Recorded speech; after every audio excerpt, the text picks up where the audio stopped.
GearWtihAmir, here to show you guys the settings that I use for my Canon Rebel T6i currently to shoot my YouTube videos. Walk through a little bit about the camera. I'm gonna walk through a little bit about the settings that I have mine set at to shoot those videos. So check it out. All right guys, so I just switched over to my blue Yeti microphone. It's a microphone I like a lot. It works very well. I think it sounds very well. I use it for a lot of the voiceovers that I'm doing on my videos so that I can record and then capture the audio later. But today we're gonna focus on the Canon Video Creator Kit that I have and just the settings that I use. I really like the Video Creator Kit because it comes with everything that I need, specifically like a microphone that I can use when recording. So this is the Rode Video Go mic. It works very well. It records sound very well, at least for a mic that comes with a full kit. I plan on upgrading later, but for now it truly does serve its purpose. On top of that, I've really enjoyed the Canon Rebel T6i so far. It's a great camera. Like I said, I got the full package, so it came with the 18 to 55 millimeter lens, which gives me all the functionality that I need right now. It's pretty light, very ergonomic. One thing I do love is the screen. Not only does it pop out, but it also flips around, which is great if I'm trying to do a vlog, or I mostly just record by myself, so I can flip the screen around. I can see exactly what it's gonna look like, adjust any settings I need to. So it makes it very easy, very smooth, so that I can record what I need to and make sure it looks good. So we can just pop that right back in. But like I said, overall, really like the camera, really like everything about it. And we'll get into the actual individual settings I use for recording my actual YouTube videos. All right, guys, so we're gonna cover the settings that I use for my Canon and for recording my YouTube videos. So the focus is gonna be, of course, the best quality possible. So we'll start with, turning on the camera, of course, to the recording setting, and then I like to put mine in manual mode. It just gives me the most options to adjust the settings I need to, like shutter speed, aperture, ISO, the different things that I need to make sure are correct to get the best quality. Now, I currently have the camera on a Manfrotto Tripod Mini. Really like it. You just press that little red button in and you can adjust the camera, point it where you need to. It's a nifty little tripod. I can even collapse the legs and use it as a handle for a vlog or something of that nature, but definitely recommend it. But focusing on the settings specifically, we'll start with shutter speed. I have mine set at 60. I am of the mentality that your shutter speed should be double whatever your frames per second are.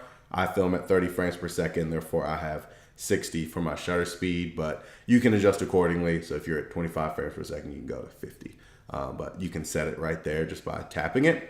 Next, we'll adjust the aperture. So I have my aperture set at 4.0. Depends on, where my lens is at zoom wise. The higher you go, you're just gonna darken the video. So I suggest leaving it at 4. If I adjust the lens down to 18 millimeters, I can go to 3.5. So I just recommend using the lowest aperture setting you can to make sure you get the widest field of view, as well as you want the most light coming into the camera so that you can get the best quality. Now, from an ISO standpoint, I like auto. It worked great for my studio. I have really good lighting, a lot of natural light. The camera adjusts very well. But if I did want to make adjustments, I'd keep it between 200 and 400.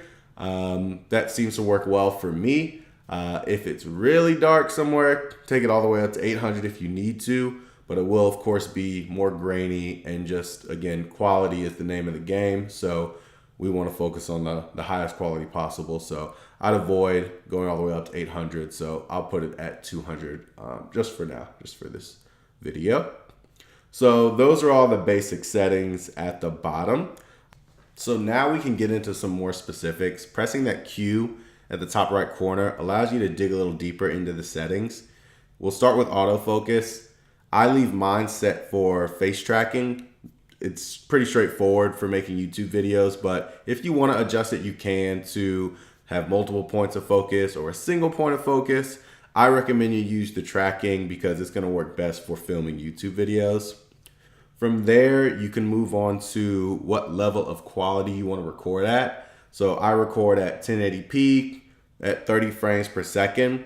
You can adjust it again accordingly from there, but I definitely recommend 1080p, 30 frames per second. It tells you exactly what your frames per second is right there on the screen. From the quality section, you can move over to the white balance.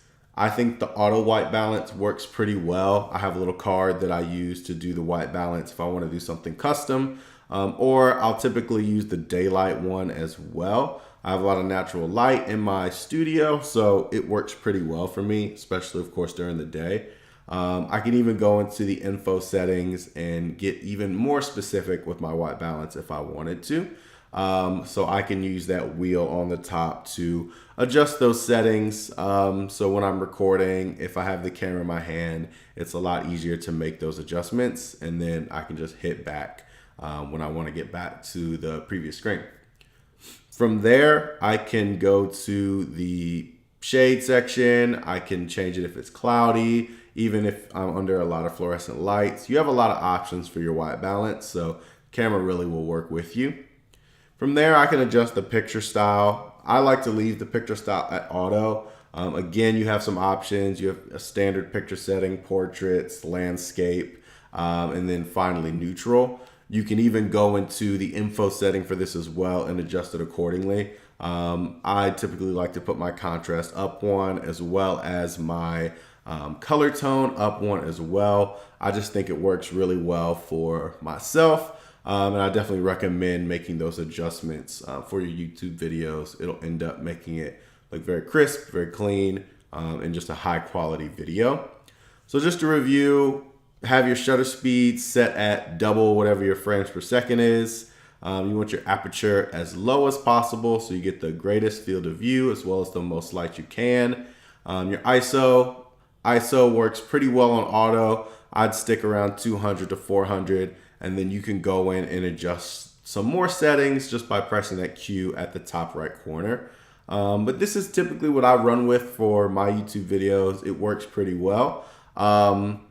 And I haven't had any problems so far. So really love the camera, really love the Canon Video Creator Kit, so definitely recommend getting it. And yeah, thanks for checking it out.